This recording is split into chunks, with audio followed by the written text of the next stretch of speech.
Hey, folks. Welcome back to the 4099 podcast. As always, with your hosts, Dima and... It's Nick. What's up? Nick, take it away. Today, we host the Dream Dean. The Dean of Dreams. The Dean of Dreams. And we're about to pop them. Yeah, pop the tops. I'm the only one that needs this. You got that twisty. Thank you. Cha. Clank.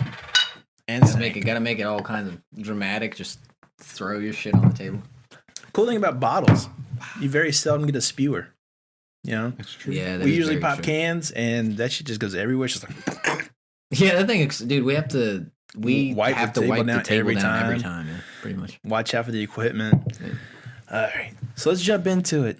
Yeah, who's on the show today, Nick? I just said it, Dream Dean. Pay attention. Yeah, I know, I get that part, but like the actual name of this guest that we have here, okay? It's my former teacher and now, I guess, good friend, Mr. Bill Johnson. There we go. Welcome to the show. That's what I was waiting for. Thank you. Glad to be here. Yeah. So, Bill, please, go ahead and just tell us a little bit about yourself. Give us a history lesson. All right. So, name's Bill Johnson. I work at University of North Carolina at Greensboro. I am my job title Student Success Coordinator. Mm-hmm. So basically what I do is help students figure out what the hell they want to do with their life. That's what I do. And that, I mean, I remember when we were first introduced through Nick and Anetzer, because you previously had classes. Right, he had my class. Both of us. Which is how you guys were introduced. And anyway, so I was introduced mutually through them. A weird happening, and I would tell anybody and everybody, get to know your professors, because, like, honestly... we're going to get into that. We're going to get into that. They're going to take you to Don't you worry. We're going to get into all that good stuff of, like, you know, becoming, I guess, friends or at least associated. Right. But, anywho, one of the first things that you kind of told me about yourself was like the fact that you help kids figure out what the hell they want to do, like, outside of school. And I think that that's very...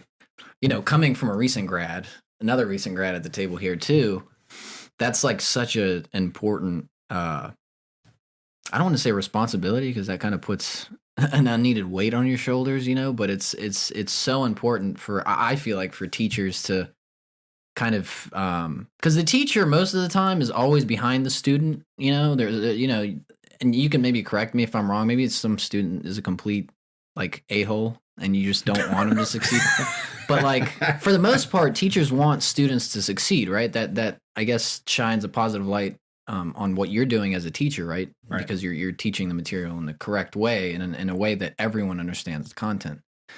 But the thing that like got me when I was going through college was everyone was on my side. Everything was good, but I was always looking at the finish line and what would happen after that, and I didn't see anything. Right. That was like one of my biggest problems.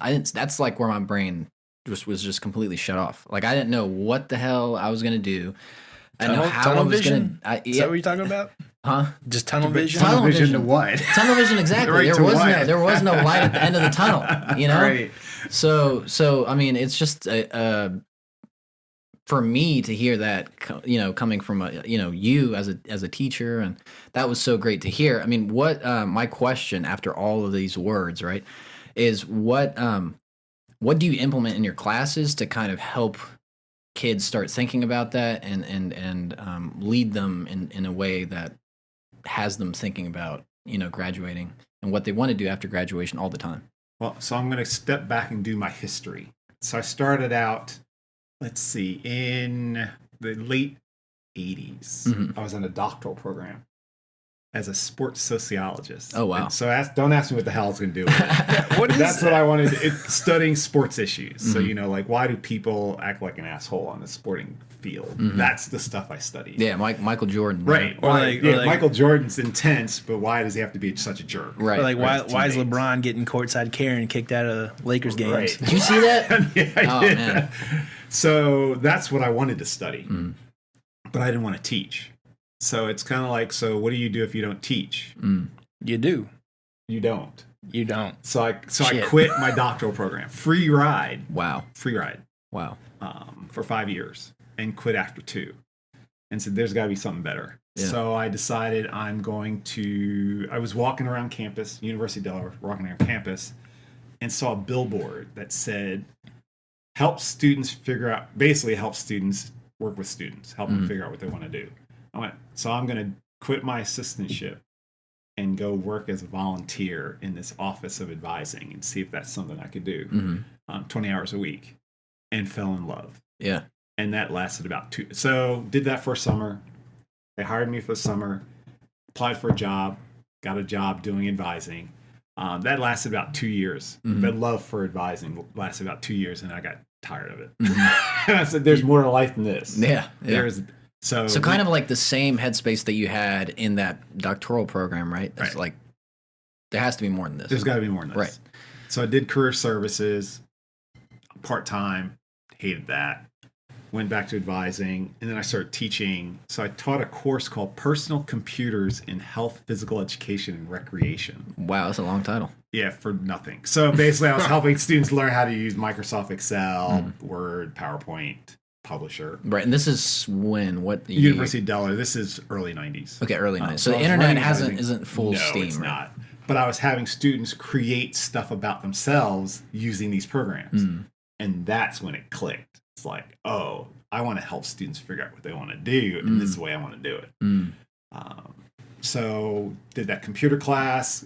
They asked me, could you teach another class? So I taught sports sociology. Hated it. Too much research, too much reading. Yeah. Oh, I don't want to do that. Then they had me teach a senior level class. Basically said, what to do after college. Loved that class because it was like, what are you going to do? Insurance, money management, picking an apartment. That stuff was really cool. And I did that for 2 years. Was that like a home economics kind of course? Yeah, to a degree? To a degree, but it's like get your shit together after you graduate. Figure it out. Right. So I gave students a plan on how to figure it out. And that filled me. That you talk about purpose in life, that filled me. So I got to do that. Then got into a situation at Delaware where my boss got threatened by me. So what? Well, we won't need to go into that. That's just another story. So left there, went to college in New Jersey, had another situation that I had to deal with. Left there. I always get in these situations. The funny story about the college in New Jersey, the last day I worked there, I was taken off campus with handcuffs. Huh. Yeah. Huh. For something I didn't do. Bill's a badass. Yeah. So. Wait, but for something he didn't do. But it was something I didn't do, and the cops knew it. So the cops actually took me to my car, took the handcuffs off, just get that. Because I played ball with them. I played basketball with them. Yeah. So they all knew me. Yeah. So I got off campus, and they're like, just let the guy is a jerk, just go. So left there, went to William and Mary. Hated William and Mary. Was there in a year. Where is that? William? Virginia. Okay. Virginia. So you're like slowly gauging. It's the South thing. Yeah. Migrating south. Yeah. So finally ended up in North Carolina. When I left William and Mary, I said I'd left without a job. I said I'm going to let the universe dictate what happens next. Guide me, oh great spirit. And literally 2 days later, I said, this is what I want. 2 days later, the job at UNCG opened up. When I went for the interview, they said, we want someone that's not going to do what everyone else is doing in advising. We want you to do something completely different. I said, all right, I can do that. Started a coaching program. Coaching program turned into a course. It's actually the original course that you took. Okay. It's now called What Could I Do With My Life? So I did it back then, modified it, changed it. 2013, it became basically What Could I Do With My Life? Bill and Melinda Gates invited me out to Seattle to present on it. They said it was the best advising practice. Got to hang out with Bill and Melinda Gates for 3 days. All right, so I'm a big fan of the Gates. Okay. I gotta ask, what are they like in person? She's really cool. Yeah. He's a nerd. He's not personable at all. Really? Yeah. He basically he loves to read, which I admire about him. But he's very shy, very introverted, timid, smart as hell. But I got to shake his hand, so that was now cool. no shade to Bill, but did you see that video where they threw pies in his face and stuff like that? Oh yeah, no, he gets harassed. Yeah, he does. Yeah. And I'm not gonna say it's unwarranted. There are some dirty conspiracy thoughts about him, and I get it. Like, I get it. But at the end of the day, Bill's done some really cool shit. No, I mean, this is both Bills have done some really cool shit. One of the most innovative guys in society, in the last however many years. I'd say the last 30 years. But here's the problem. The more successful you are, the more people are going to get into your shit. Yeah. That's what's going to happen. Yeah. And that's what happened to him. He became more successful. People wanted to do crap to him. I've learned that. So as I've become more successful, people want to bring you down, bring me down. And that's a shame of all this work. So... Okay, so I kind of cut you off. Yep. You got to hang out with the Bill Melinda in Seattle. Is that her name? Melinda? Melinda, yeah. Yep, Melinda. Bill Melinda. Where do we go from there? So we go out there, we get the recognition, come back to UNCG. Didn't like the name of the program, didn't like anything I was doing. So I changed everything. Now, a question for you, going back to the Bill and Melinda Gates meetup. Did that interaction and presentation change your mindset in terms of the classes that you had at UNCG and how you wanted to conduct them? Did that inspire you in any way, or were you even through that you just were on the same course, you feel like? No, I was on the path. Okay. So one of the things that I try to emphasize with students, and this is what I emphasize with everyone, is find the thing that drives you. So, and I'm going to get a little spiritual on you here, but I know that I was put on this earth to change education, how students view their education. So don't let the school dictate who you are. The school should support who you are. Right.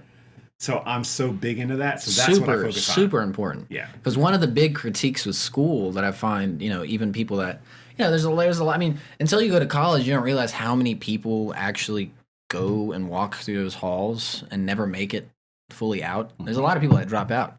And one of the biggest critiques of school is it's an institution that helps people become robotic in a way. The whole one size fits all concept. Yeah. Like we're going to teach you how to function in this linear path. That's right. And so, the reason I'm harping on the fact that you're I think this is where Dima shines as an art student. Yeah, exactly.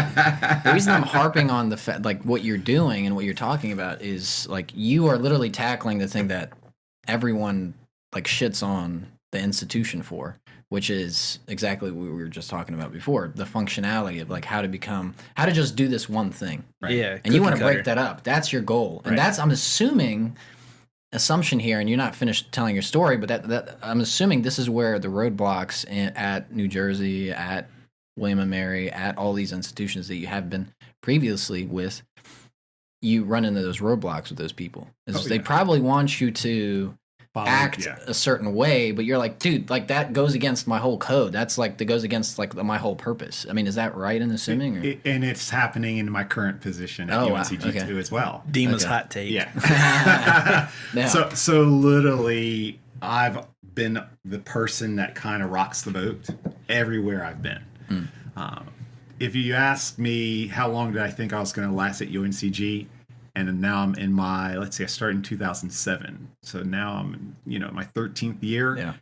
I gave myself 5. Wow. Holy. I figured 5 years, I'm done. Next place. Right. So next stop, South Carolina. Well, that's right. So, the goal was to get farther south, but working towards Florida. We're gonna get that tax exemption. But it's just to the point now where I'm tired of the institutions, higher ed, saying this is what you have to do. And I want students to say, this is what I want to do. How can you help me? That's the mentality. So really just serve the kids. That's right. We should honestly, be servers. The basis you were mentioning that you were hired upon was to be different.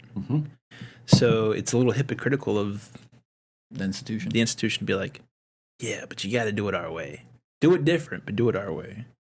Well, but when you have a supportive boss, that can happen.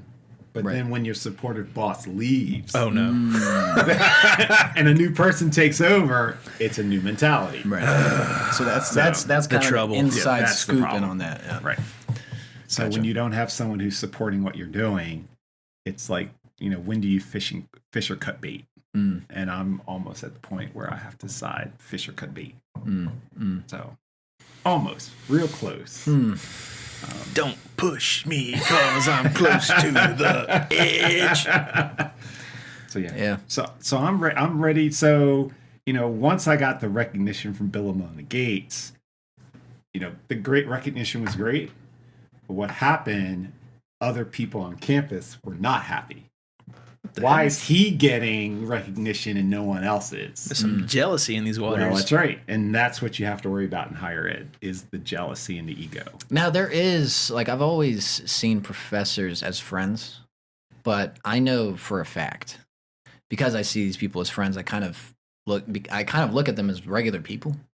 And then your mind starts turning and you're just like, because these are regular people, they have the regular amount of ego that a regular person has, right? And they still think the same way. They still act the same way, right? There's jealousy. There's, all of these things that exist. In collusion. Right. And collusion. All these things that exist, even with kids and stuff like that. Students, right? Right. Someone got a better grade than you and this and that. All these little petty internal things that are going on. So, but, I'm under the impression that it's worse when it comes to teachers. Am I wrong in assuming that? Because now these teachers are in a place where not only are they getting paid to do their job, because they're getting paid and because they have a power over students, there's even more of an ego there. I mean, is that kind of how it is or no? No. So the thing with professors is this thing called tenure. Are you familiar with tenure? I am. So you have to be the grunt person for 7 years to get your tenure. Once you get your tenure, then nobody gives a shit what you do. So the goal is to get tenure. And then once you do that, then you can do whatever you want. But until then, it's a grind. And if you all think it's a grind for you, imagine someone trying to go for tenure, because you have to publish, you have to do research, you have to bring in money, you got to teach, you have to do service. And it's a grind. Luckily, I'm not on that track. Yeah. And I'm glad I'm not on that track. Oh, also important to mention, you're in charge of a bunch of students as well. You're on top of all of the things that you mentioned, you're making class plans and also, this and that. What's your stance over anyone who is trying to achieve this tenure? What is I'm trying to understand. So the less senior individuals that would be under your school in the institution, what is your influence on them? How does that work? I have very little influence on what happens with the tenure process, and I'm glad, because I don't want my work to have to influence someone's decision as to whether someone gets tenure or not. So I don't have a hand in that process. I'm actually considered a staff person, even though I teach. So typically, a faculty member will teach probably 12 credits a semester. 12 to, so basically three or four classes a semester. So I teach the equivalent to 3.5 as a staff person. Right. When I think staff, I personally think about groundskeepers, maintenance, things of those. Yeah. How the fucking hell are you? How are you staff? Right. I'm staff. I got hired to be a staff person to do advising and registration. But I created these courses, and as the interest grew, so let me give you an example. When I taught this course in 2008, we had 40 students, 2 sections of 40 students. Which is a good amount. Which is not bad. Yeah. By the time 2019, pre-COVID, by 2019, we had 25 sections and 500 plus students. Who the hell's going to teach all those? Yeah. my biggest question is like, who the hell is the HR individual that didn't change your stance? Don't go there. That's another beer. We don't want to go there. Yeah. It's okay. A business legal issue right there, my man. It's not. Because I was hired. So I was hired with the understanding that I will not try to go for tenure. And I agreed to that because I don't want to do it. Well, I had no interest in doing it. So to be fair, though, you've almost earned it twice. Yeah, that's okay. But again, you weren't. You did your like call wasn't to. I guess you're early. It's not right, and I'm dealing with that now. So even in 2019, I created a business. So twice. So I'll share this story. So in 2016, I wrote a proposal to create my business, the Life Design Institute at UNCG. First year, got support from 2 vice chancellors, my dean, my boss, et cetera, et cetera. Went to the provost. She said... What is that, provost? Provost, second in command. Okay. So the chancellor's first, provost second. Gotcha. Went to the provost. She said, basically, kiss my ass. In a nutshell, no. After all of these support. Right. So I'm like, well, what the fuck am I supposed to do? Yeah. So, I expanded the program, did more work, started running some training, started generating. So here's a student service unit generating its own income. Do you know any advising centers that actually can generate their own income? Nope. We did. Yeah, that's insane. We generate our own income. So started generating income, doing these trainings. We trained 80. So now it's up to 80 different institutions, 500 people we've trained. Revisited, sent the proposal, redid it, showed how we could generate our own income, even increase it. Sent that in 2018. Didn't even read it. Provost decided, I'm not even going to read it. No. 2019, I created a business. So now we're generating income, and now it's for the business. I'm going to just say it. Stingy bitch. So it's fine. So I'm doing it on my own. Well, with my business partner, Stephanie, and she's wonderful. But the goal is to have this work everywhere, all over the country. Now, we will get into that. I kind of want to take it from an outsider looking in on an institution, just to kind of put our listeners, if they had any questions about, what it's like to be maybe a teacher or a student in an institution. How does that feel like? What would you say, my question being, what would you say, what would you recommend a person just going into college for the first time, a freshman? What would they have to do to be not only a successful student in an institution, but also to graduate and be ready for the world outside of the institution? So first is, 1, find someone to support you. 2, figure out what that thing is you want to do, and then create your whole educational plan around that thing you want to do. So you were in graphic design. So imagine, I love art. I love graphics. That's what I want to do. Everything you do should be focused around that and creating ways that you can do that more and enjoy it more. So for example, my daughter's a photographer. She is majoring in photography and graphic design. And her goal is and she also likes rock climbing, but that's a whole nother. But her goal is to be able to create her own business doing photography and graphic design. And I think every single young person should think about creating their own thing. Because that's where the economy's going. Yeah. So get the people to support you to create your own damn thing. That's what I would say. And when you say people, do you mean teachers? Teachers, do you mean other students? Outside of people, whoever you can get that supports you. It could be fellow students. So like for me, I teach a side hustle class. So it's like, can you create a business with an idea? And now I'm doing it as a 7-week course. But I've been able to help people do it in as little as a week. Wow. From idea to income in a week. Wow. So my whole thing is, let's see, 40% of the population have side hustles now. And then And when you say 40% of the population, do you mean in working America? yeah, in America. Okay. So 40% of the people who work full-time jobs have a side hustle. That's the way of the world. Yeah.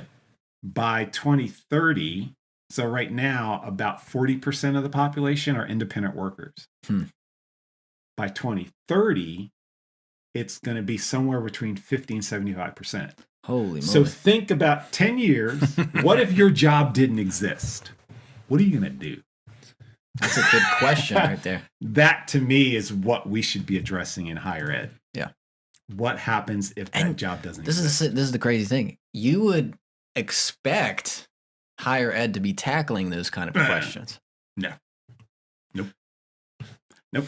Linear path. Remember? It's you do this major, you're going to follow this thing. The institutions found their hustle.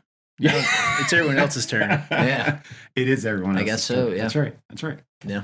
So I'm passionate about helping students create their own damn thing. That's all it's about. And using college to do it.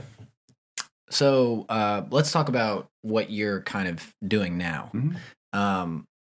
What, without giving too much away, because we want people to go to your seminars and stuff like that. So without giving too much away, we don't want to take away from your proprietary brand. Right.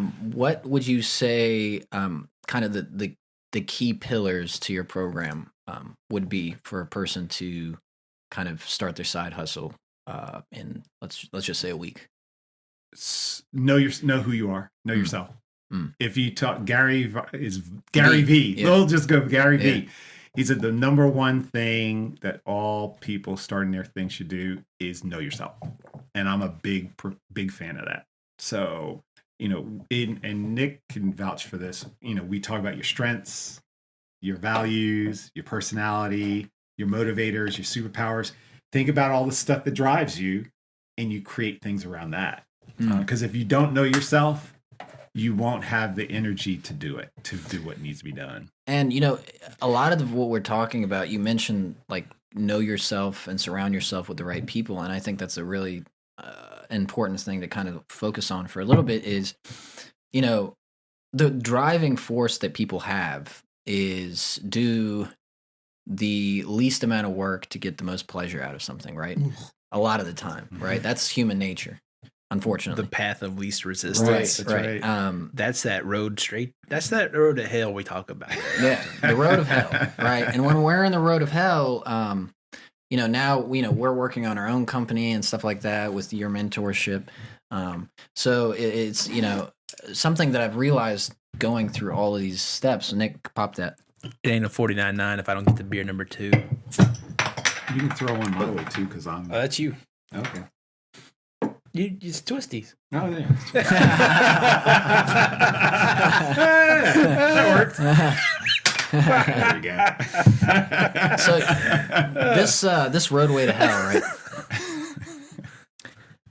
It's laziness. The lazy person would go about, I know myself, I could do this thing. I know me. I'm me all the time. I'm me all the time. I go a week and then that's it. They're lazy. They want to do something else, right? So the reason I'm kind of going to these points that you're making, especially the point talking about find people that are just as passionate about what you love to do and surround yourself with them, is you're basically saying, and correct me if I'm wrong, surround yourself with very, very, intense people that do the same thing that you do, so in order for them to maybe push you along as well. So maybe if you get to kind of the end of your battery pack, you have these people that kind of recharge you along the way because you see them doing the thing that you're constantly always thinking about. I just turned into Buzz Lightyear. Yeah, Buzz Lightyear. Pop some batteries in me, bro. Yeah, pop some batteries in you. Is that kind of what we're talking about? Or what do you mean surround yourself with very, very similar-minded people? So I do. What would they do for you? Right. So I'll say 2 things. One, I call them like-minded souls. Because you want to connect with people that kind of are driven by the same things you are. So that would be the first thing. And then I would say create a mastermind group. So I have a mastermind group. The other 2 people in my mastermind group are not in education. One is an entrepreneur doing her own business, and the other is a musician. And what you want to do is get connected with people, not only that are like-minded souls, but also people that are doing completely different things than you are. Okay. Because that way you can feed off each other. And there's always constant innovation in the Right. group. So we literally give ourselves projects every week to do. That seems like it would limit your group think, because you're going to have, if you're all doing the same thing, you're looking down the same chamber. You're on the same scope, so to speak. If you're looking through a multitude of scopes from different backgrounds with different focuses, that group think aspect just evaporates. Right. Yep. So my mastermind group, we literally push each other to be innovative and creative, because we're not in the same thing.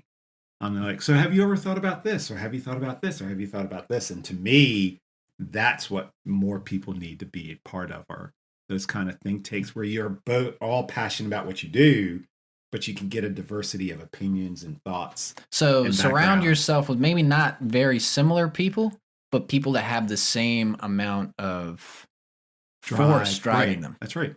Yep. So you can have a clearer picture with more colors and see the field from a different dimension. And they don't necessarily have to be people you meet in person. So if you ask me who my mentor is, it's this guy named Brian Johnson. Same last name. I would say he's a brother from a different mother, kind of thing. But Brian Johnson is an online guy, runs his own coaching program. He's used to be in California, now he's in Texas. But I follow him in his work. And to me, he influences everything that I want to do. So, and we've maybe talked for 15 minutes ever in 5 years. Like collectively 15 minutes? Yeah. Yeah, in 5 years. Total. Yeah. In 5 years. Holy shit. But his work inspires me. So you can look outside, even shout out Brian Johnson. You can look outside yourself and find the people that kind of, and it's got to be the right people. So just don't follow anybody. Follow the people that kind of, if you're going to follow Michael Jordan for the right reason, don't just do it because it's Michael Jordan. Right. Do it for the right reason. Right. His values, his philosophy, his purpose. I love the sports influence. I'm a sports guy. Yeah. We started with that. That's what you originally wanted to do. So it's great that we kind of, because there is a huge comparison between sports and anything really. I mean, so that's great. So when I was a sports sociologist, I always had this statement of sports is a microcosm of society. So if you think about what happens in sport, you'll see it happen in life. And it has such a huge impact on culture. I'm having a moment.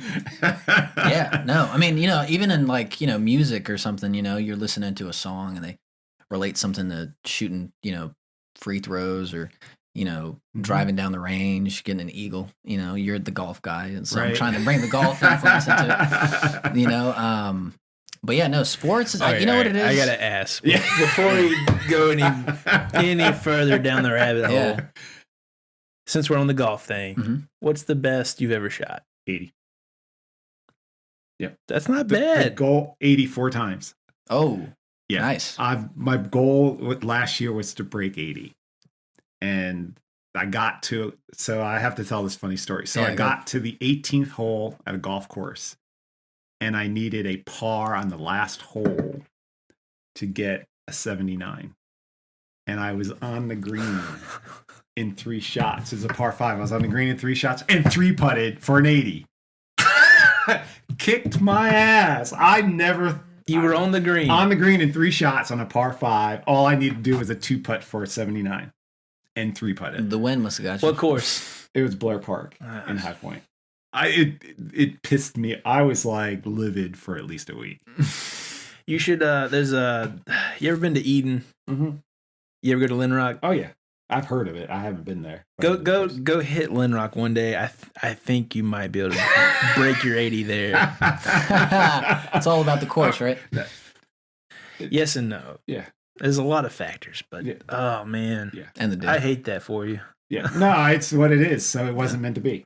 It wasn't meant to be. It And it wasn't gives meant to you a be. bigger drive, right? Right. Bigger drive to shoot below an 80. I just need a 79. That just build my rage up, man. Oh, Not a huge golf guy, but I have been, on the course a couple times.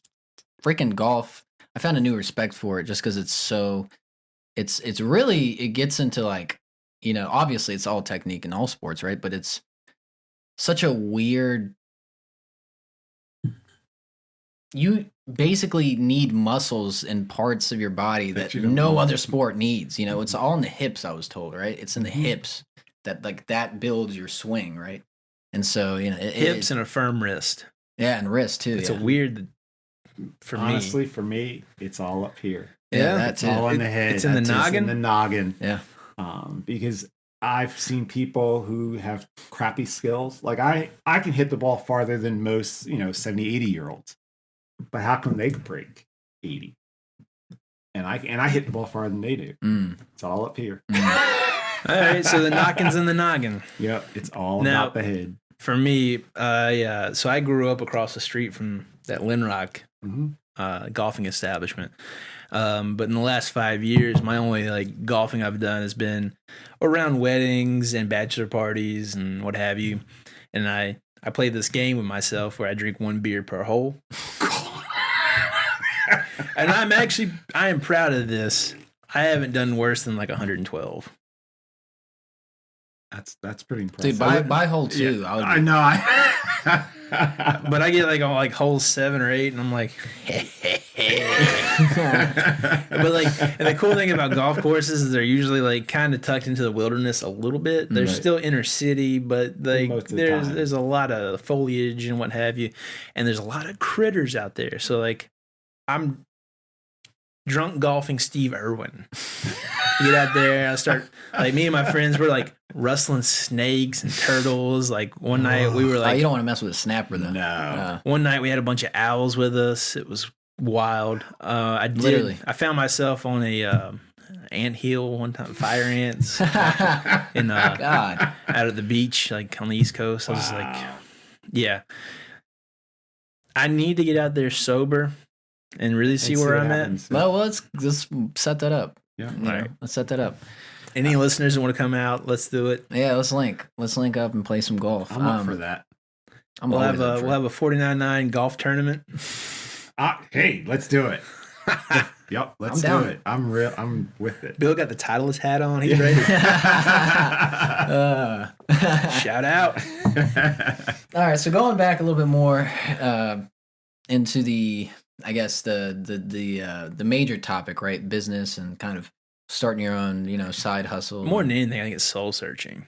Right. and soul searching, right? Because Because- that is the underlying. Because what we're really, really dialing in on here are people's passions Mm. and how to develop your life around that, how to build your own economic stance in the world around what you love, what really drives you in life. So, something that you did mention is the world is starting to move into more of a local hustle, personal hustle kind of Mhm. thing. That wasn't what he called it. Side hustle, but that's okay. Side hustle, It's all good. right? And so, I got my local hustle. local hustle. If you team up with some people, local hustle. But that is an interesting thing. I've been reading. I don't know why. It's just the recent events in the world have been going on with this virus and with that thing that happened in Capitol Hill and all these different weird circumstances happen.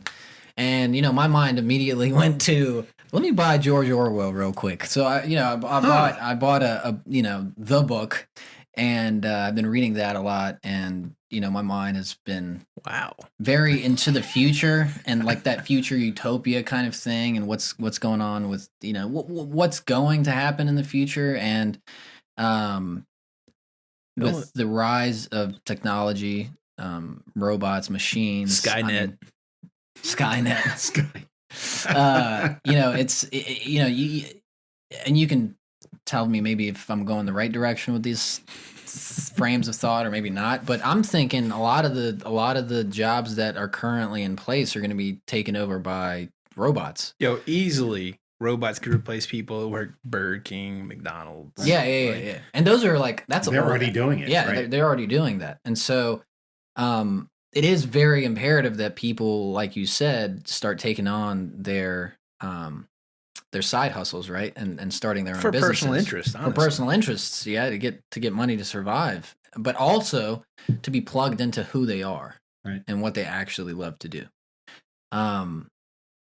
Where do you see, in your point of view, the world going? I mean, is it with robots taking over jobs? Is it with, like, what do you see in the next 10 to 20 years? So I'll give you an example. What is Bill's utopia? So I work in academic advising, student success, that kind of stuff. So on our campus, academic advising is registration, scheduling, degree evaluation. Our institution is not investing in the technology where a lot of schools that can be done automatically. So if you need to know your 4-year plan, there are systems out there that can actually tell you everything you need to do over the next 4 years, and then update it automatically every semester. Wow. There are programs that can do that. I mean, honestly, without you having to do it yourself. Do it That's yourself, right. Yeah, it's not even that complicated. No, it's not. But there's technology out there that do it. So one of the things I say to advisors is, what's going to happen in 5 years when technology replaces you? Right, when there's just an online interface. Well, that's right. And then what are you going to do? Well, guess what? Students still don't know what the hell they want to do.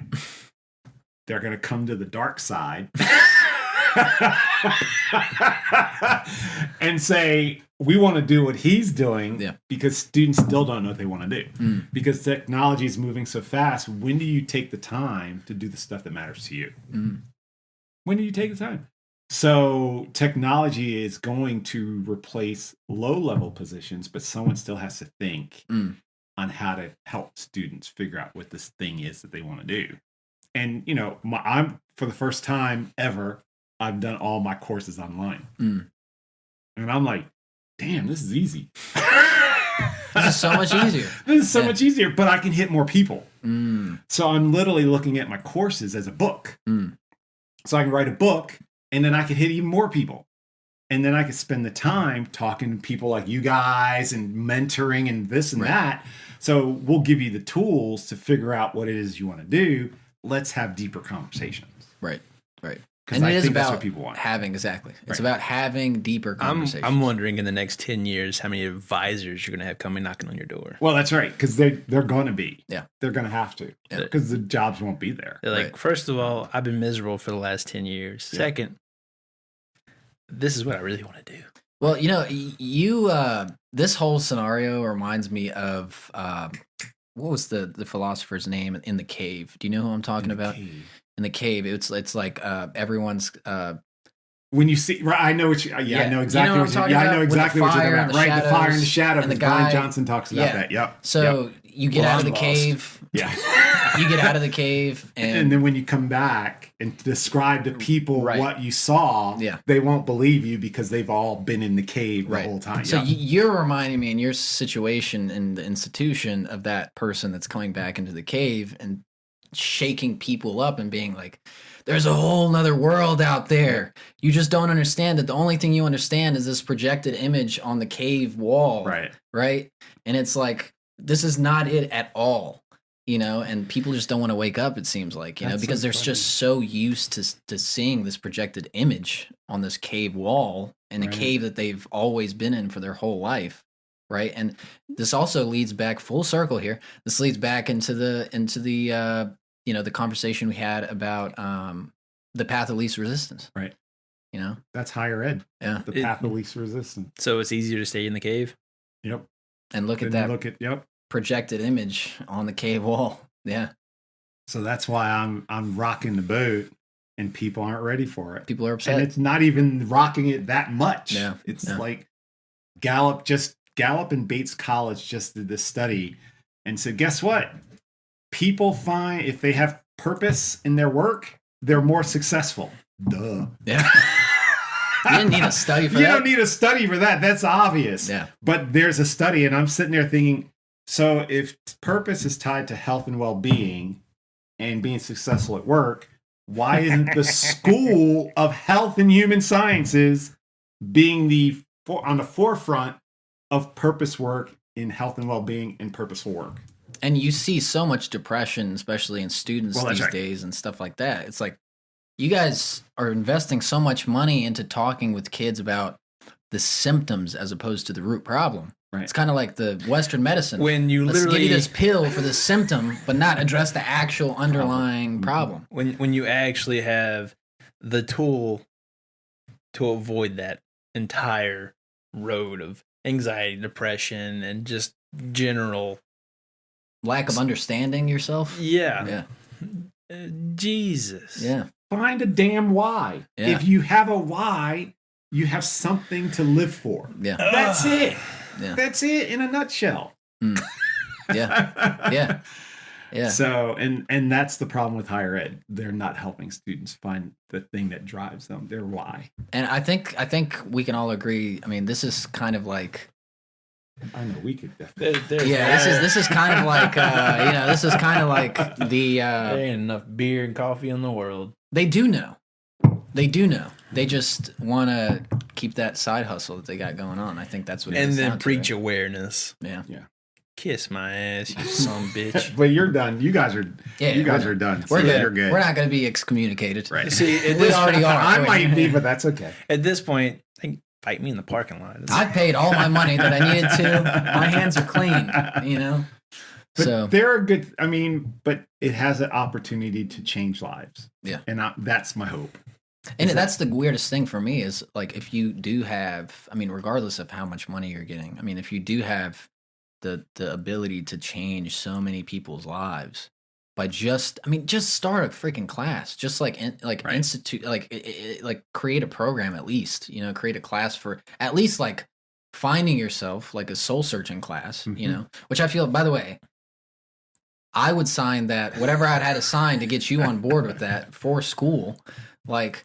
It's like, why not? I mean, you can still make money in so many different ways. I mean, why not institute these programs or a couple classes for that?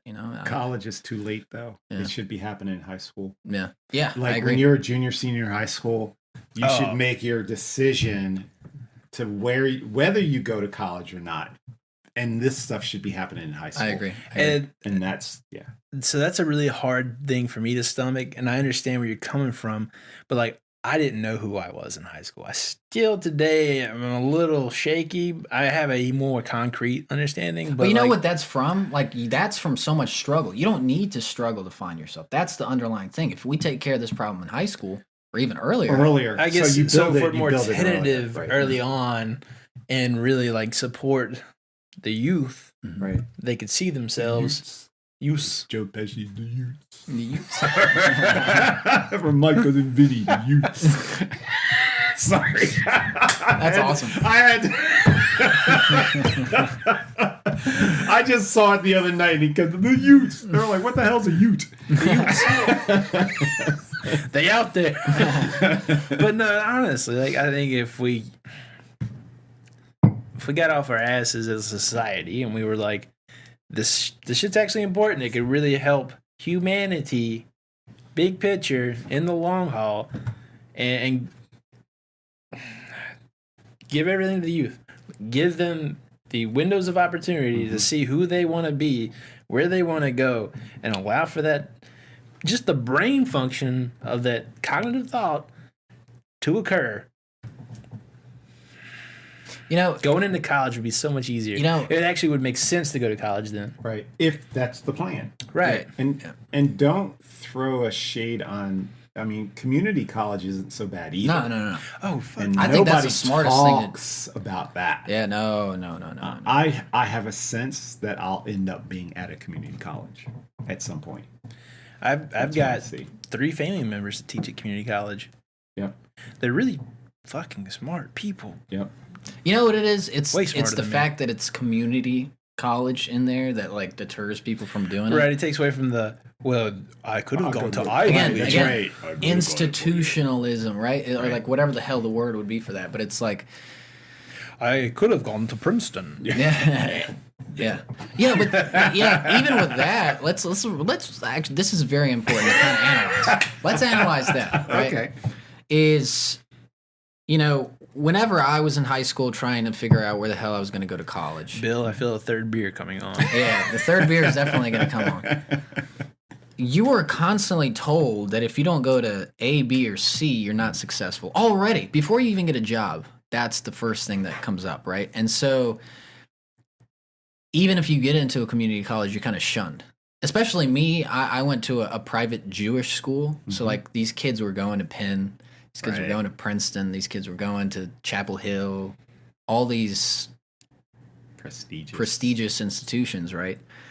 And I get into college, right? First year, I don't go to any of my classes. I hate it. I'm like depressed beyond anywhere I've been in my life because basically I have an advisor. I've been thrown around to 3 different advisors in 1 year, and they're basically just telling me, I don't care what you want. You got to take these classes. Like, fuck what you want. It doesn't matter what you want. You got to take these classes in order to graduate. Fuck what you heard. Yeah, exactly. So I'm so confused. I'm 19. I don't know what the hell the world's about. I'm trying to figure out what the hell I want to do. I'm undecided and major. You know what I mean? And I'm just so, at the end of the day, the root of everything was just scared, And that's why I didn't go to any of my classes. I mean, I failed a class for the first time in my life, and I was told if I went to this school, I'd be successful, I'd be happy, everything would be good. I'm like worse off than I've ever been, and so it's like, what the hell's going on? It took me getting kicked out of school, kicked out of UNCG from poor grades, and then being readmitted a semester later. And that semester of working and really just, I disassembled myself completely, is what happened. Mm-hmm. I cut off every friend that I ever had. I started meditating 2 times a day. I remember I went back home and it really took my family to like just sit down and tell me, dude, you have it better than anyone in this country has had it, and then anyone in this family has had it. You have so much opportunity. You are just stuck in absolute like privilege mode. You know what I mean? And so, it really took me getting beat down and completely taking off my old armor and just exposing myself to everything without any kind of ego to help me realize I need to do this, and I need to do it the right way. I need to do it in a way that I actually care about what I'm taking.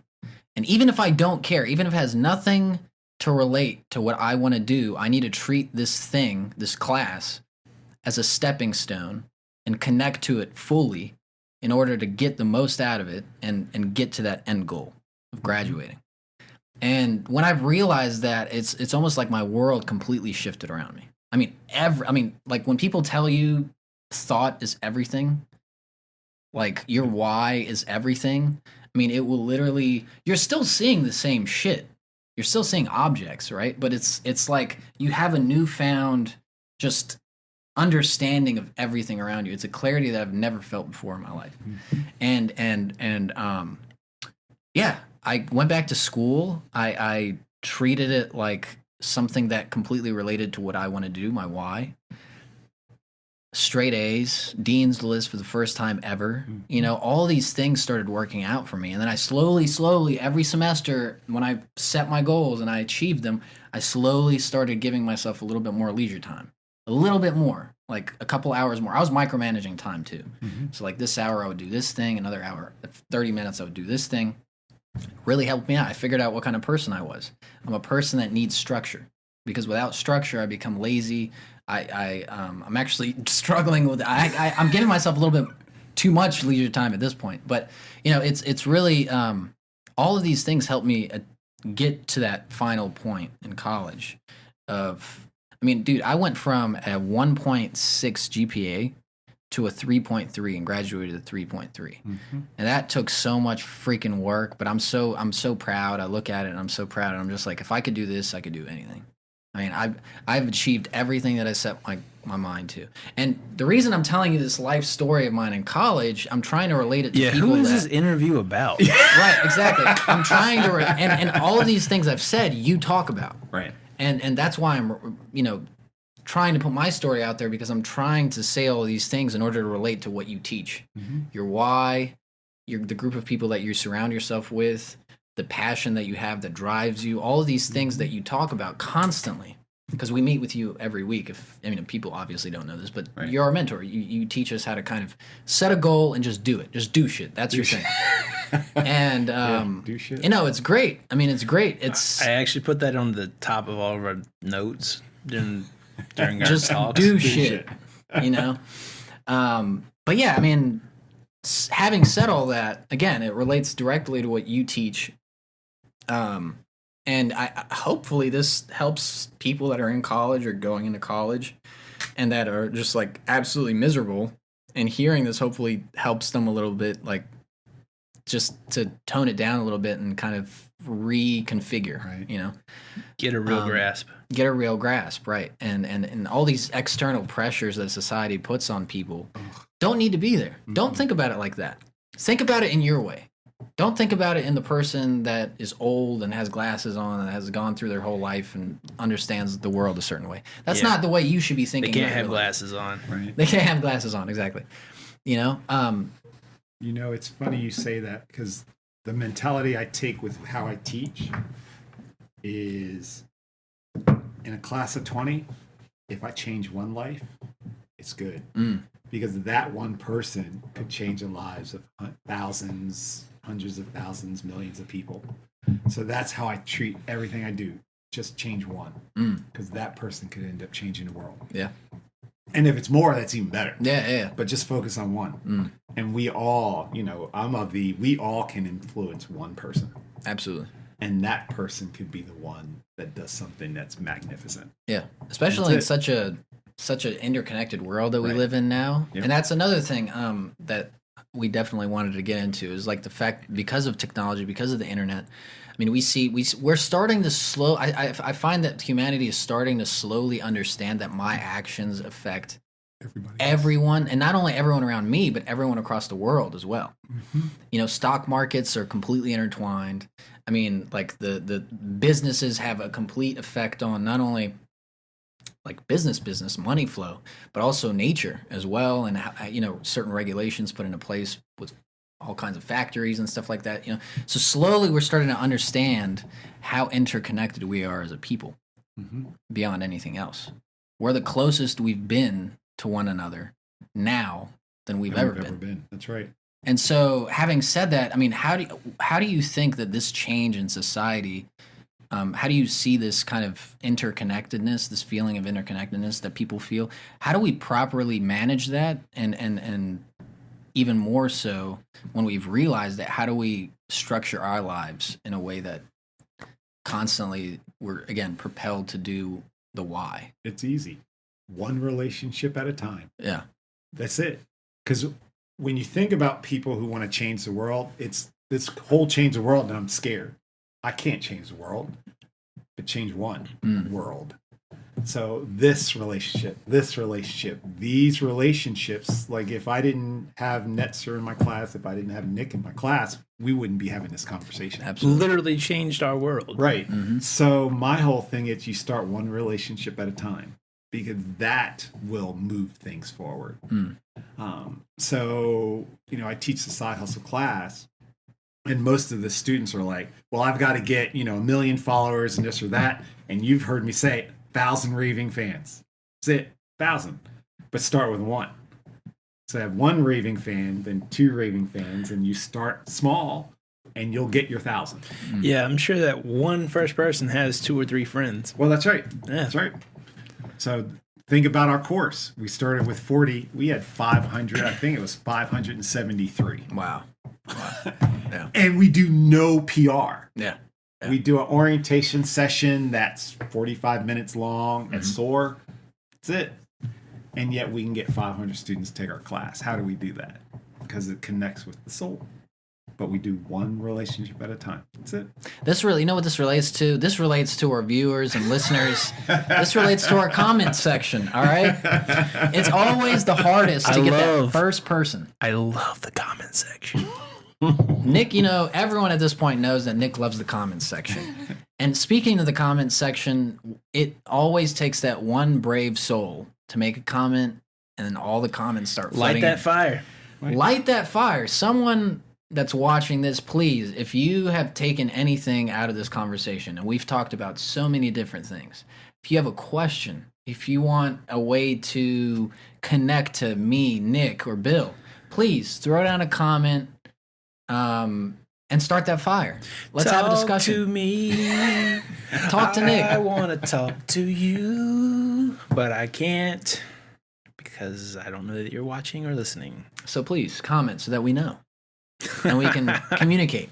Also, I should work on singing.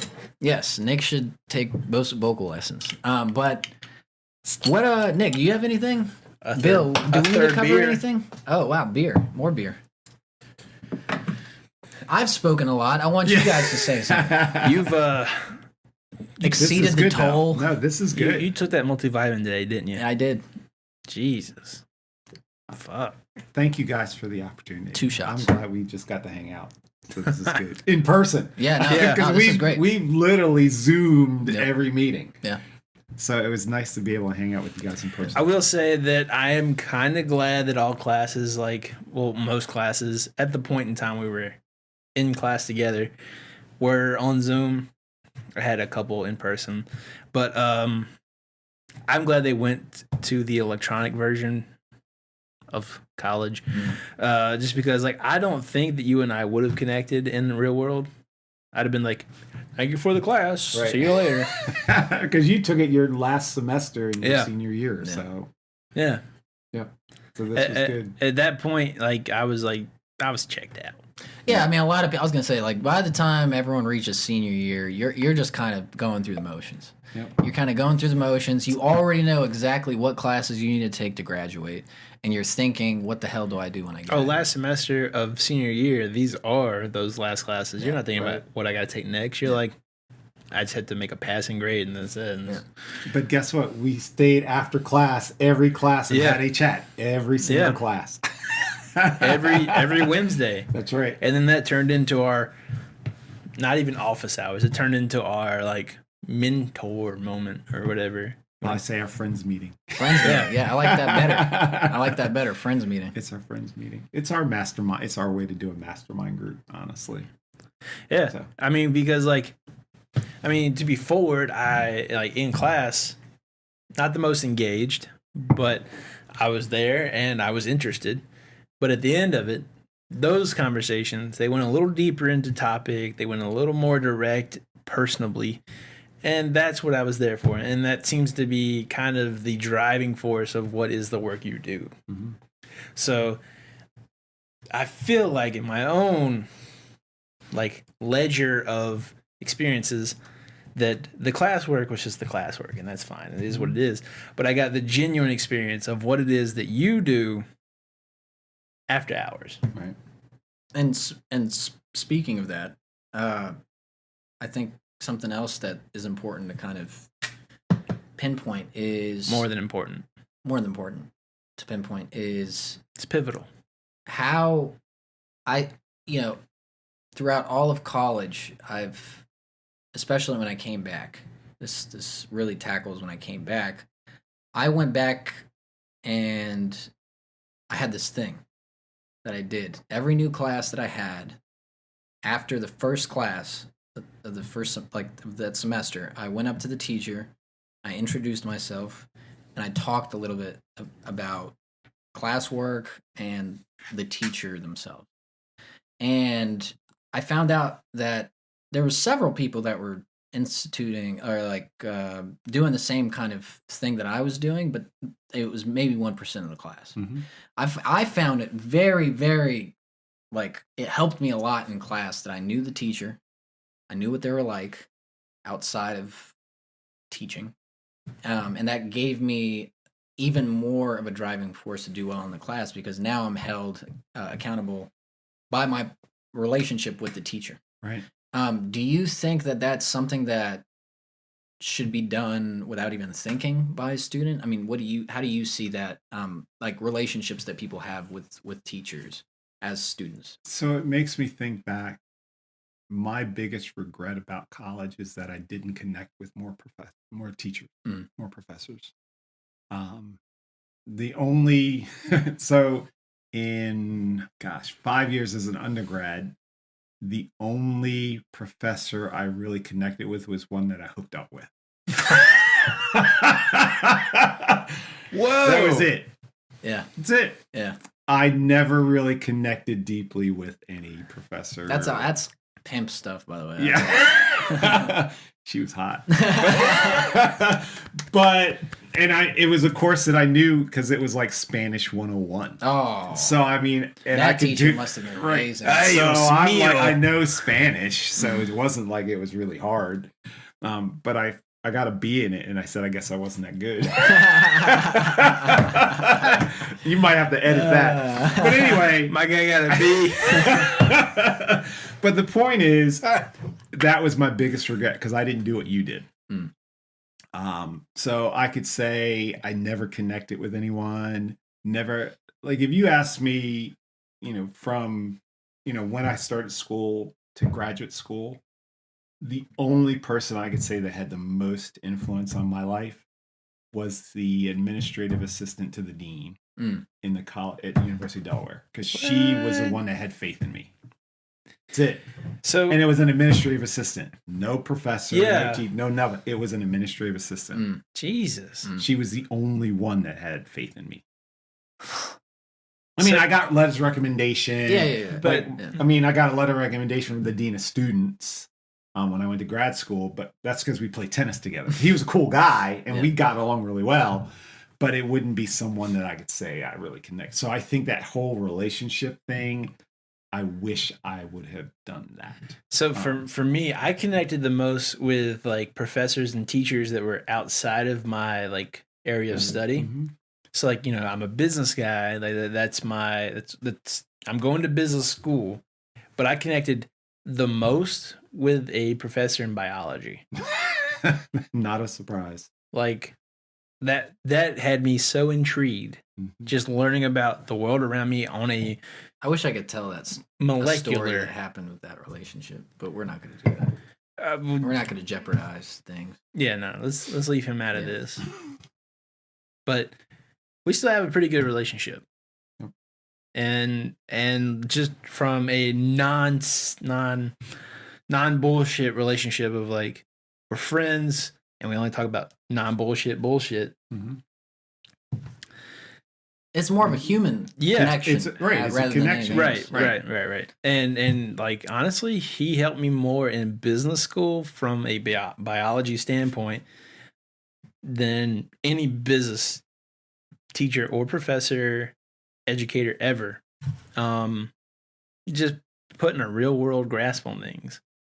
So like, honestly, I put my head is off. Well, there's something about having a genuine human connection with a person that you look at in a specific light, right? Like you think of this person maybe as a authoritative figure, also your teacher, or I would add that just behind him, I had my like probably second and third highest like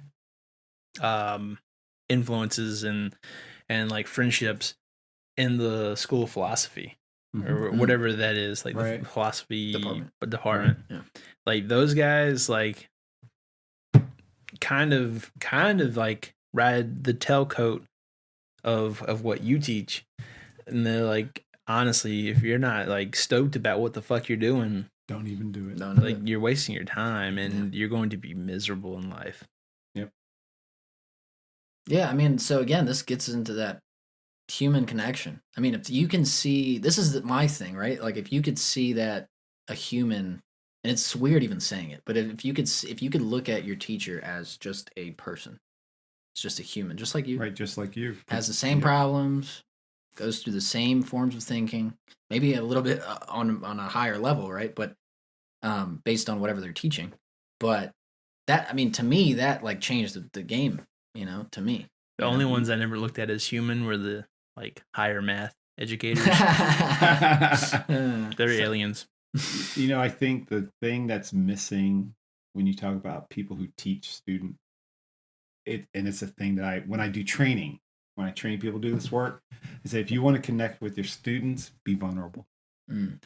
Show your vulnerabilities. I had a teacher in the HHS department the same semester I had you, and she was teaching us that our vulnerability is actually our own power. Mm-hmm. That's right. And I look at vulnerability as a power, not as a weakness. And it's funny. I asked, for 3 years, I've asked students, what's the most important thing in your life? And administrators would say getting a college degree.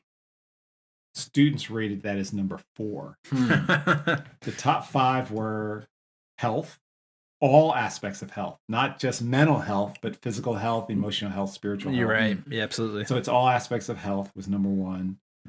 Happiness, connection, getting the degree, and success. Success was 5. Success was 5. But here's the thing. Students say they want to be successful, but they can't define what success is. Yeah, that's right. Which I think is funny. So or happy. Right. I want to be happy. What does happy mean? It's different for everyone. Yeah. But we don't, as an institution, we don't ask students, what does it mean to be happy? What does it mean to be successful? Yeah. What does it mean to be connected? That's right. We don't ask them that. We just know if you want a degree, this is what you have to do. That's and very, if you think about the metrics.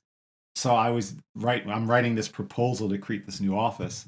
And one of the things where I'm asking is, so UNCG wrote in their strategic plan, student transformation, that they want to be leaders in student transformation.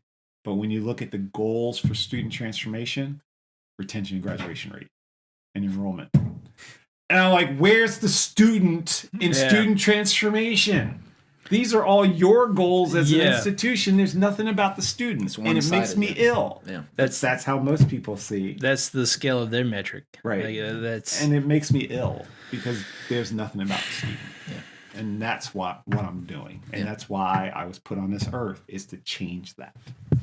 Speaking of what you're doing, to kind of, wrap this thing up. Speaking of what you're doing, can you walk us through some of your goals for this year and for the next several years with what you're doing? And let's start with that. So I'll do it. I'm going to do it kind of business and life. So one of the things I want to do, so our business is a Life Design Institute. And even in my job, we're looking at 2 pillars, educators and students. My business partner wants, and we're actually bringing on a 3rd person, wants to focus on students. I want to focus on educators using this work with other students, but I also want to work with adult students like Nick, because he's not a traditional student. Right. Hell no. I want to work with people who are literally at this point in their life. They're like, what the fuck? What now? I'm actually writing a book, and it's called What Now? What's Next? The No BS Guide to Figuring Out What the Hell You Want to Do with Your Life. That's the title of the book. I love that. Because it literally is focused on what the hell am I going to do now? And that's what it is. So when you ask, it's the book, and it's really getting this message out to my 1,000 raving fans and get 1,000 people on board to say, you know what, let's do this together and let's change how young people and older people figure out what the hell they want to do. And this is, just to clarify here, this is not a new concept, but if this catches on in the institution, this will be a revolutionary thing. That's right. So which is not revolutionary. Right. It's common sense. Yeah. And it shouldn't be revolutionary, but it is. Yeah. And that's the shame. Yeah. That's the shame. It's more of a ode to humanity. Yeah. Right. That's right. It's giving back. Yeah. It's giving back, and it's giving the power to each and individual. we talk so much in this country about democracy, right? It's really bringing it's really bringing the power to the people. To the people. It's each bringing the individual. power, right? Exactly. So I define purpose 2 ways. One is becoming the best version of yourself, profoundly serving others. If you do those things, it's a good day. and it's a good life. That's it. Those are the only two things you need to do. And I talk to my dad, I talk to older folks. I really respect older folks just based on the wisdom they have and so much more time on this earth than I do. And a lot of the time they say that the thing that brings them the most joy is giving. Mm-hmm. And that's always intrigued me so much because, when you're young, you have so much energy, so many hormones going on, so much different shit going on. And you're focused on you all the time. Mm-hmm. Me. What am I going to do here? What makes me happy? This and that and the me, right? And selfies. It's a complete, exactly. Selfies. When I talk to, older folks, that's completely flipped. Mm-hmm. And it's what can I do to serve other people? Mm-hmm. What can I do to give back? And I think that's such a weird, flip-sided dimension, right? And I it's hard for younger people to understand that, right? It's like, what do you mean, not me? What do you mean giving back? Huh? It's like such a new concept in younger people's minds. I feel like it's very important for that not to be such a foreign concept to younger folks. I think they crave it though. They just don't know it. Yeah. They don't know what they don't know. Yeah, that's right. So I think once they figure it out, the sky's the limit. Yeah. But it takes someone like us to help them figure it out. Right. It's like the four knowns here: the unknown unknown, the unknown known, the known unknown, and the unknown unknown. Well, it gets into this thing, right? It gets into going through life, hitting certain points in your life. You get in your first house, your first car, and then realizing this doesn't really make me happy. Mm-hmm. I've worked 30 years to attain, and society has told me that if I do these things and get these things, I'll be happy. Have a family, not a family. So that much, American dream car, shit we talk about. The nuclear family, right? That's called. And then you get to that point and you're like, what the fuck? Why am I depressed? It's still. Why am I not happy? Why am I not fulfilled? And so if you get, again, this goes back, again, full circle and everything. This happens every episode, and this is why I love podcasting, right? It goes back into what we were talking about before. We need to introduce these topics to kids as young as possible. Mm-hmm. So it's not so foreign to them, and it's not such a, holy shit, my mind is completely exploded when they get there. Because you have to really, the only way I see people getting to the point of clarity is going through the mud. And you don't have to go through the mud. That's what I've realized after going through the trenches. Is like, I didn't have to get beat down by life and society to make a realization. If we introduce these things as not such alien or foreign thoughts at a young age, people will be so much happier. Society will be so much healthier. Right. If we can tackle how to properly give and not only take as an individual, when we can start implementing these in elementary and middle school, then by the time they're in high school and college, they'll already know what the hell they want. Right. They won't even have to think twice about it. But now we're having people go all throughout college, fourth year, senior, I don't really like this. This doesn't really make me happy. Right. So you've already spent 30 grand on something, right, that you've invested in that's supposedly the best investment you can make in your life, and you don't even like this thing. You don't like it. So what's the issue here? You know what I mean? Like, the true issue is tackling the why early. Right. And figuring out how to give. So I'm going to ask you one last thing. Do you know what percentage of students graduate from college? No. Both of you, either one of you know? I could take a guess. We could play a little game. Yeah, so take a Nick, guess. Go ahead first. Across the country, what percentage of students do you think graduate from college in 6 years? 65%. I'll say 45. 60. Wow. Hey, I went over, 60%, but I'm closest. Graduate from college. Yeah. Around the country. Around the country. Yeah. My question is, my 5% was like. But what happens to the 40% that don't? Yeah. That's what I'm targeting. Is that the question? What happens? Are we supposed to answer that, Bart? Well, that's what my whole thing is. I want to target the ones that don't, because the ones that do at least have something. The ones that don't graduate with debt and no plan. Oh, son of a bitch. They're in the mud. They're in the trenches. That's right. Yeah. And that's why I do what I do right there. So even at UNCG, like I'll do it. I'll go to an orientation session and I'll ask parents. So how many any of you know what the graduation rate is in 6 years for your son or daughter? Like if they go to UNCG, and I'll ask them that because I'm like, you're going to spend $30,000, $40,000, $50,000 for your son or daughter to come here. Easy. How much? Out the gate. What's the retention? What's the graduation rate in 6 years here? And they'll throw numbers out like 80, 90%, 75%, 56%. 56% of students graduate from UNCG in 6 years. Mm. Do you know what it is for 4? How long did it take you to graduate? 5.5. Okay. So do you know what the 4-year graduation rate is? Probably lower. It's significantly lower. 33%. Holy hell. Graduate in 4 years. That's A one third. That's a third. 1 in 3 graduate in 4 years. I'm pretty stoked. I'm pretty stoked to hear that. I'm pretty stoked. So my point is, the facade is you're going to finish in 4 years. Yeah. But the reality is completely you're not. Yeah. You're not. Yeah. And spend more money. And spend more money.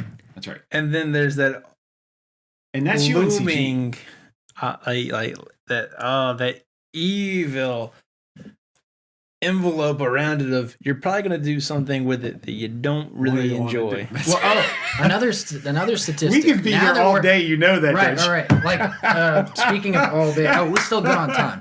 But Where are we on time? What is our envelope right now? Where are we at? 120. But in terms of Bill needing to walk his dog, Yeah. we're good. We're good.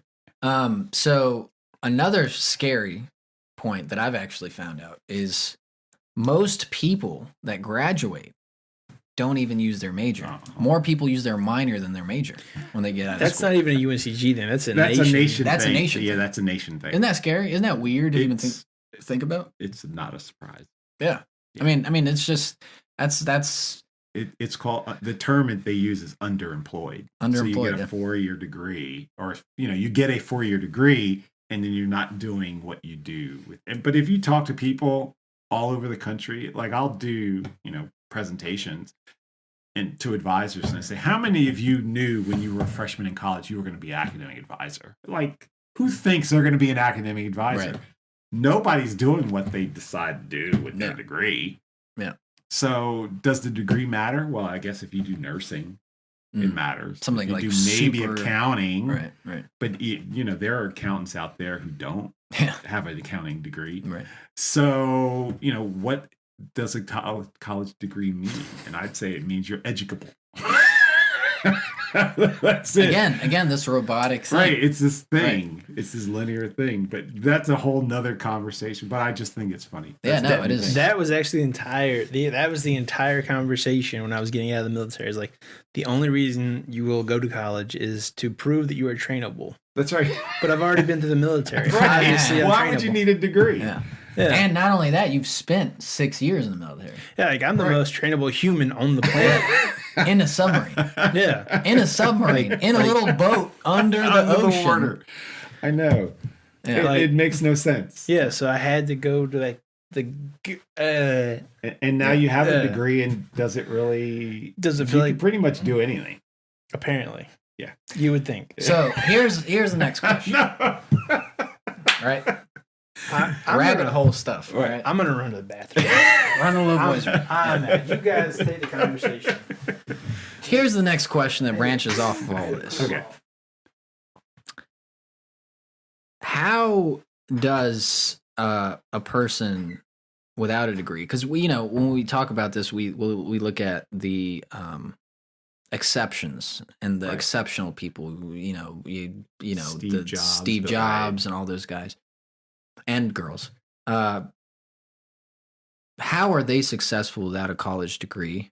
And why are they even successful without a college degree? Is it because they have all of these things that we've talked about, their why and these passions? They had a drive. Yeah. So you look at Steve Jobs, he had something that was driving him. Mm. He really wanted to create the most beautiful products that people could use that made their life simple. Mm.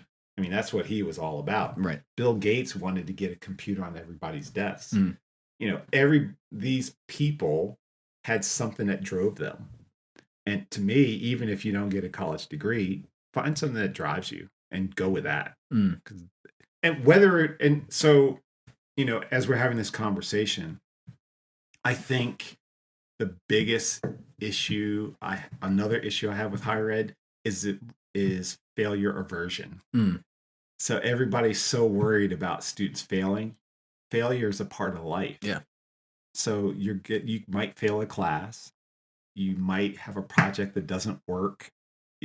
It's okay. Mm-hmm. Don't put so much pressure on yourself. Yeah. Because failure's okay. But we have built a society that is so failure averse that people are scared to get out of their zone, their comfort zone. Symptoms. And the only way you grow is by getting out of your comfort zone. And sometimes when you're out of your comfort zone, things won't work. And this gets into the spiritual thing, right? Too. It's like, what is happiness? Happiness, for me, is you can't be happy all the time. As a matter of fact, if you are happy all the time, that could be bad. That's abstract. Right? The only way we can feel happiness is through feeling pain, is through feeling sad, is through feeling all of these ranges of emotion in order to get to that point of happiness, right? And so, you know, it's like exactly what we're talking about now. It's like if you truly want to be successful, I mean, you have to understand that things won't always work out the way you intend them to work out. Right. Like there's going to be a lot of blockades on the way into the city. You know what I mean? And so, yeah, stop, America and people all around the world, stop putting such a huge pressure and weight on your own shoulders. I mean, that goes into, again, looking at that old man with glasses that has all these weird abstract expectations of you. It's like, don't look at the world through another person's lenses. Look at it through your own. Your own lens. Yeah. That's right. That's right. So where do you, sorry, I'm cutting you off. No, I was just going to say, and I'm not a happy person. I'm content because everything in my life is where I want it to be. And I live in a state of contentment. So I don't even. Nirvana. Yeah. So I'm not even looking at happiness, sadness. It's like the state of contentment. And, you know, I journal every day. I meditate every day. I exercise every day. So I have a practice that keeps me in that state of contentment. And everything's good. Everything's good. Yep. Yeah, that's perfect, man. It's happy for you. That. So something that I, along with the million other questions I've already asked you, that I want your 2 cents on is where do you see the workforce going in the next 10, 20 years? I mean, I know we've already discussed the fact that to create their own thing. Side hustles, but where do you see a lot of the times, you know, kids in college ask or look up on the computer, which jobs are the best jobs to get, right?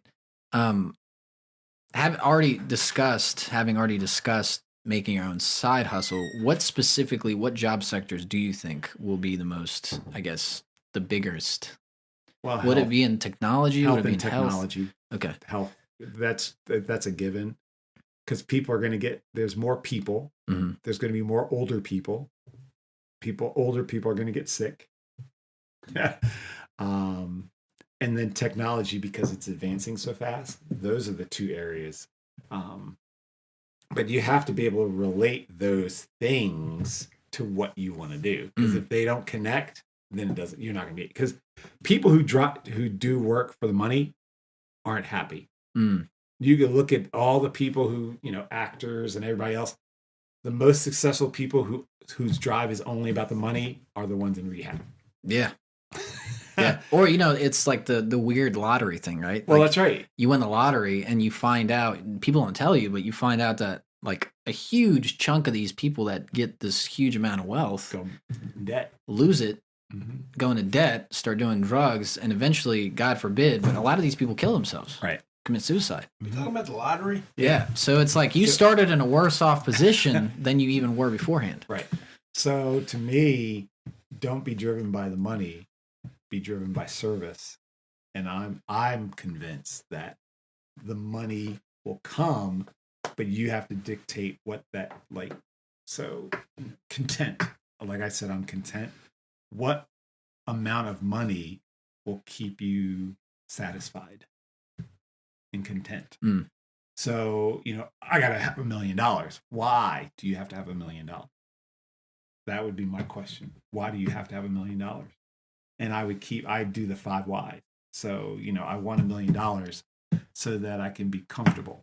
Well, why do you want to be comfortable? Well, I want to provide for my family. Why do you want to provide for your family? Because I want, you keep asking. You keep going down further and further. Because you want to drill to the piece where it matters. Because on the surface, they want a lot of money, but you want to know why.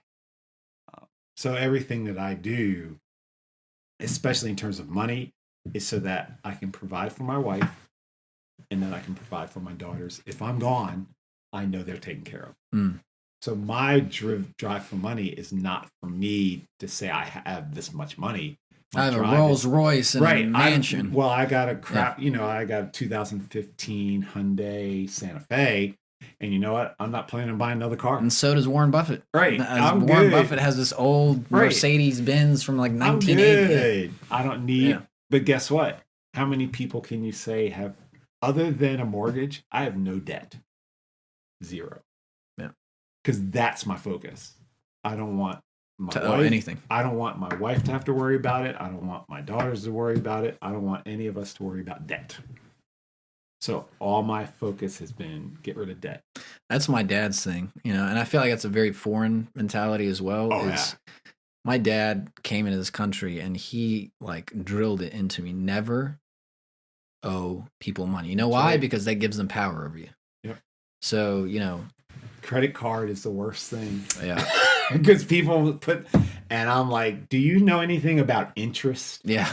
Yeah. And you pay the minimum payment.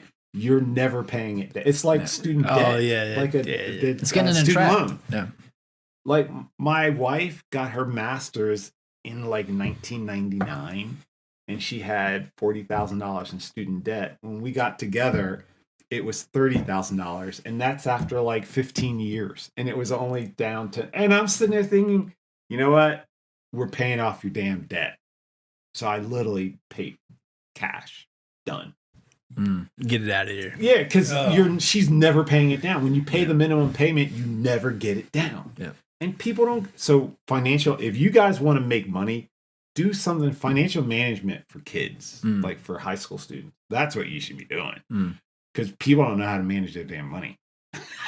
We can make a whole nother episode on that. Right, that'd be a whole. Yeah. But that's what, if I think where my work is going, I would love to hire someone to do financial management for people because I think that's a crime right now. And I agree. People don't get it. I agree. I think so too. Well, I'm done with my questions. Nick, I want to save some more for another episode. We could do that. This has Nick, just been phenomenal. Yeah, thank you so much. Thank you so much because you are literally a walking inspirational book or something like that. So it's people like you that keep me going. Because if I didn't know students like you and young people like you, why would I have the drive? Yeah. But I watch what you're doing, and I get to work with you once a week. And I watch, and I'm thinking, if they're successful, that's my success. If they're successful, because that means I've done my job. I've done my job. So, well, I would say at that point, if you got anything you want to say to the people, where can they find you? Do you mind if people communicate with you directly, or how can people find you? How can Dream Dean, the dreamdean.com is where you can find me. That's one place. And then Life Design Institute. Those are the 2 places you can find me. Okay. Yep. So folks, because I know I'll have a Life Design Institute. Don't know if I'll be at UNCG, but I know I'll be at the Life Design Institute. So I'd say those places. Yeah. Run the numbers up. And if you have any kind of questions, make sure to reach out to Bill, and I'm sure he'll be really, really excited and glad to talk to you guys about any questions you have. So reach out to him. And reach out to these guys because they got their shit together. We try to. Get some. So, all right. Well, this has been an amazing episode of the 4099 podcast. And again, with your hosts, Dima and Nick. What's up? Hey, thanks, man. Thanks, guys. Absolutely. This Thank was you. great. Thank you for Awesome. coming out. Really appreciate it. Yeah, we're out. See ya.